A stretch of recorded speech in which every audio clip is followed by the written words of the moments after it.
샬롬, 좋은 아침입니다. 오늘 말씀은 시편 9편 1절부터 20절까지입니다. 내가 전심으로 여호와께 감사하며 주의 모든 기이한 일들을 전하리이다.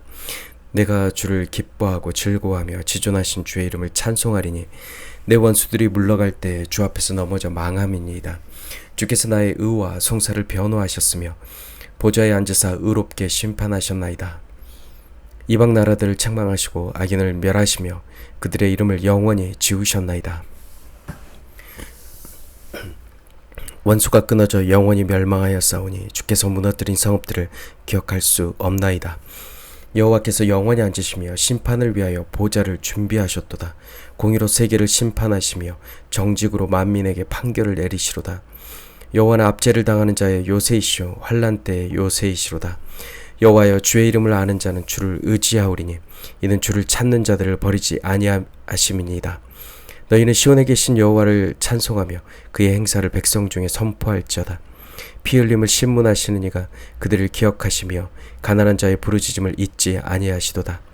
여호와여, 내게 은혜를 베푸소서. 나를 사망의 문에서 일으키시는 주여, 나를 미워하는 자에게서 받는 나의 고통을 보소서. 그리하시면 내가 주의 찬송을 다 전할 것이요 딸 시온의 문에서 주의 구원을 기뻐하리이다.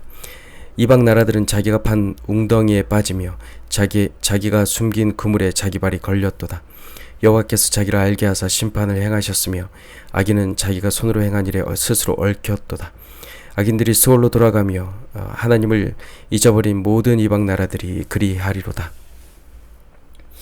궁핍한 자가 항상 잊어버림을 당하지 아니하며 가난한 자들이 영원히 실망하지 아니하리로다. 여호와여, 일어나사 인생으로 승리를 얻지 못하게 하시며 이방 나라들이 주 앞에서 심판을 받게 하소서.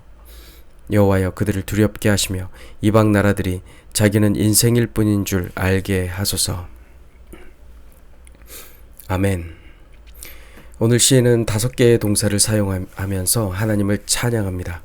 내가 감사하겠습니다. 내가 말하겠습니다. 내가 기뻐하겠습니다. 내가 즐거워하겠습니다. 내가 찬송하겠습니다. 이 고백들을 통해서 시인의 의지를 우리는 알 수 있습니다. 시인은 전심으로 여호와께 감사합니다. 성경에서 말하는 전심으로는 단순히 열심히 최선을 다해서 라는 심리적 상태를 넘어서 성경 고유의 그 깊은 영적 전인적 의미를 모두 담고 있습니다.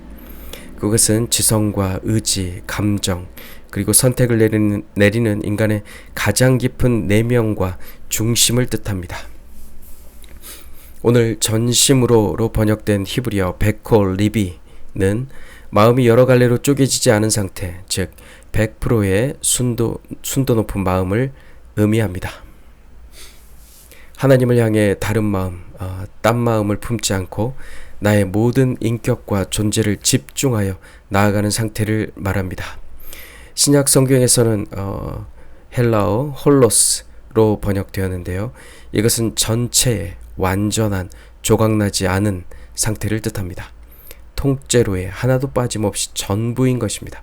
즉 마음의 방이 10개가 있다면 그중 7개, 8개만 하나님께 드리는 것이 아니라 10개 전부를 드리는 상태입니다. 즉 오늘 시인이 하나님께 감사하며 나아가는 이 전심은 내 감정과 생각, 의지와 행동이 파편화되거나 분열되지 않고 하나로 모아진 상태를 뜻합니다. 위선이나 가식이 없고 세상과 하나님 사이에 양다리를 걸치지 않은 진실하고 온전한 마음으로 하나님을 예배하고 사랑하는 것입니다. 시인은 이렇게 전심으로 나아가며 그분의 모든 기이하심을 전하겠다 선포합니다. 이 기이하심을 이사야 선지자는 히브리어 펠레라고 했는데요.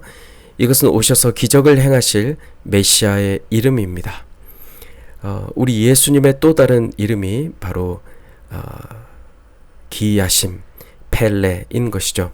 그러므로 오늘 시인이 전하는 기이한 일은 모두 창세전부터 지금까지 하나님의 아들이 행하신 그 이름조차 기이하심인 하나님의 아들이 행하신 놀라운 일들인 것입니다. 주님은 창조 사역부터 지금까지 위대한 일을 행하셨습니다. 우리의 개인의 삶뿐만 아니라 지나온 역사 속에서 우리는 하나님의 흔적을 발견할 수 있습니다. 우리는 그 흔적 위에서 하나님을 보지 않을 수가 없고 찬양하지 않을 수가 없습니다. 그리고 가장 높은 보좌에 앉으셔서 온 땅을 심판하시는 주님의 이름을 시인은 찬양합니다. 그분의 기이하심 가운데 머물고 있는 이 시인은 더욱 전심으로 주님 앞에 나아가며 주님의 심판을 받습니다. 주님의 심판은 의롭습니다. 하나님을 의지하지 않은 이방 나라들을 책망하시고 악인을 멸하시며 그들의 이름을 영원히 지워버리실 것입니다. 그러나 여호와를 아는 자들은 하나님을 찾게 됩니다. 9절은 환난을 당할 때 주님은 나의 요새가 되신다 말합니다. 하나님의 이름을 안다는 것은 환난 때 피난처가 되심을 이 시인은 알고 있기 때문에 하나님을 더욱 의지하는 것입니다. 오늘 시인이 백성을 향하여 시온에 거하는 여호와를 찬양하라, 그의 행사를 백성들 가운데 선포하라 라고 오늘 시인이 요청하는데요. 시온은 하나님이 임재하시는 곳으로서 그곳에서 하나님을 찬양하고 하나님의 주권과 통치를 선포하는 것입니다.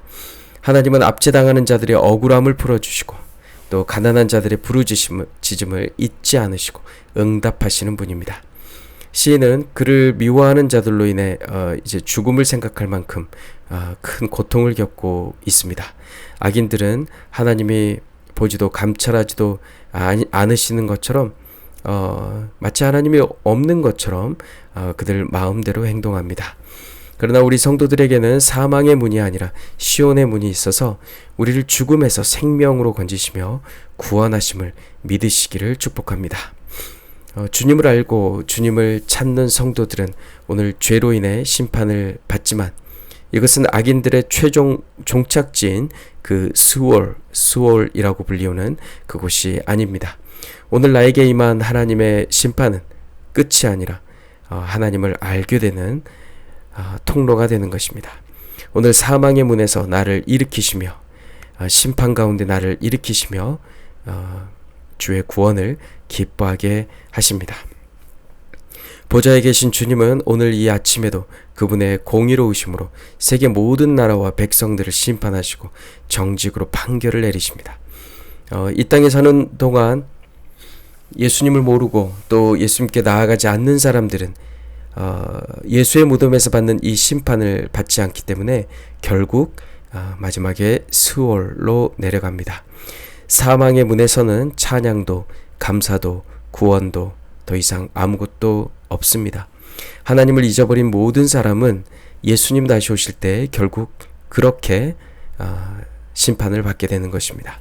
사랑하는 성도 여러분, 주께서 오늘 이 아침 나에게 행하시는 심판을, 우리의 죄로 인해 받는 이 심판을 기뻐하시기를 축복합니다.